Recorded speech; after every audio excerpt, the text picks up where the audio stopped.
আসসালামু আলাইকুম প্রিয় ফুটবল ফ্যান্স।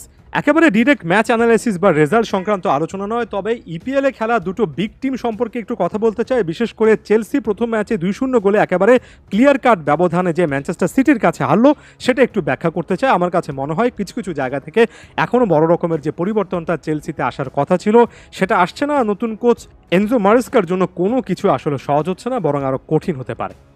দেখুন, ইপিএল এর সিজন ওপেনারে ম্যানচেস্টার সিটির জায়গা থেকে বড় রকমের কোনো পরিবর্তন আমরা দেখিনি। 3-2-4-1 একটা চিরচেনা ফরমেশনে পেপ গার্দিওলা দলকে মাঠে নামিয়েছেন, যেখানে ডিফেন্সে ম্যানুয়েল অ্যাকানজি, রুবেন ডিয়াস, গ্যাভার্ডিওলটা তাদের জায়গা থেকে হাই অন দ্য পিচ থাকার চেষ্টা করেছেন। মিডফিল্ডে ডুও ছিলেন, অর্থাৎ ডবল পিভট ছিল। কোভাচিচ অনেকটা বক্স টু বক্স মিডফিল্ডার হিসেবে মুভমেন্ট করেছেন, লুইস অনেকটা ডানে সরে খেলার চেষ্টা করেছেন। ফাইনাল থার্ডে আপফ্রন্ট দুই হাফ স্পেসে লেফট সাইডে ডিব্রুইনা, রাইট সাইডে বার্নার্ডো সিলভা খেলেছেন। ডোকু এবং স্যাভিও অনেক সময় কিন্তু উইংটা সুইচ করে খেলেছেন, যদিও স্যাভিও ম্যাচটা কমপ্লিট করতে পারেননি। তবে উইঙ্গারদের মুভমেন্টগুলো যথেষ্ট পরিমাণ শার্প ছিল। ফাইনাল থার্ডে এর্লিং হল্যান্ড তার বড় বড় মতো গোল ক্ষুদাটা কিন্তু দেখিয়েছেন। ইপিএল এর সিজনে ম্যানচেস্টার সিটির জার্সিতে প্রথম গোলটাও কিন্তু করেছেন। একেবারে ক্লিয়ার কাট চিরচেনা স্ট্র্যাটেজি যেটা ম্যানচেস্টার সিটি ফলো করছে, যেখানে ফাইনাল থার্ডে কেভিন ডিব্রুইনা, বার্নার্ডো সিলভার মতো প্লেয়াররাই ক্রিয়েটিভ হাব হন, যেখানে কোভাচিচের মতো একজন মিডফিল্ডার বা তার জায়গায় কেউ না কেউ আসবেন, যিনি বক্স টু বক্স রোলটাতে খেলবেন এবং অনেক সময় ডি বক্সের আশেপাশে ঢোকার চেষ্টা করবেন, সেখানে গোলে অ্যাটেম্প করবেন। একটা লম্বা সময় ধরে যে জিনিসটা এ দলটার হয়ে ইকাই গুন্দোয়ান সেখানে করার চেষ্টা করেছেন। কিন্তু আমি যদি চেলসিতে ফিরে যাই, সেখানে বিভিন্ন ইস্যু নিয়ে কিন্তু এখনও কথাবার্তা বলা যায়। এখনও ট্রান্সফার মার্কেটে চেলসি ওই একটা পজিশনে যথেষ্ট পরিমাণ বিকল্প আনতে পারছে না। একের পর এক ডিল নিয়ে সম্ভাবনা জাগালেও সেগুলো কিন্তু ক্লোজ করতে পারছে না। যেমন একেবারে আমি ফাইনাল থার্ডে চলে যাচ্ছি, সেখানে যদি চেলসি মনে করে যে এই নিকোলাস জ্যাকসনের মতো একজন স্ট্রাইকারকে দিয়ে চেলসি আসলে ইপিএলে বড় রকমের কিছু করার চেষ্টা করবে, এটা গত সিজনেও ভুল প্রমাণিত হয়েছে, এটা এবারও কিন্তু ভুল প্রমাণিত হবে।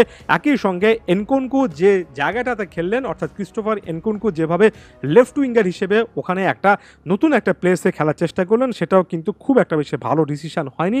এবং সত্যি অর্থে চেলসির বর্তমান এই নতুন কোচ এনজো মারেস্কাও কিন্তু খুব একটা বেশি অ্যাডজাস্ট সেখানে করতে পারেননি। তাকে অবশ্যই আরও অনেক সময় দিতে হবে।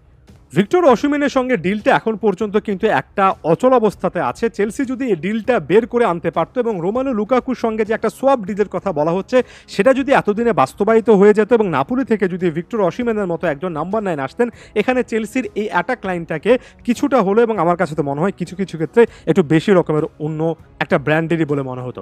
এরপর আমি আসছি বেশ কয়েকজন স্টার ফুটবলারের সম্পর্কে। যেমন এই ম্যাচে ক্যাপ্টেন আমরার পড়া এনজো ফার্নান্দেসের স্পেসিফিক রোল নিয়ে চেলসি রীতিমতো গলদঘর্ম একটার একটা সময় কাটাচ্ছেন, এবং একাধিক কোচকে আসলে দেখছি এই রোলটা স্পেসিফাই না করতে পারা, এবং একই সঙ্গে এনজোর পারফরমেন্সের আপস অ্যান্ড ডাউনস হওয়াটা, যেটা চেলসির জন্য বিশাল একটা সমস্যা।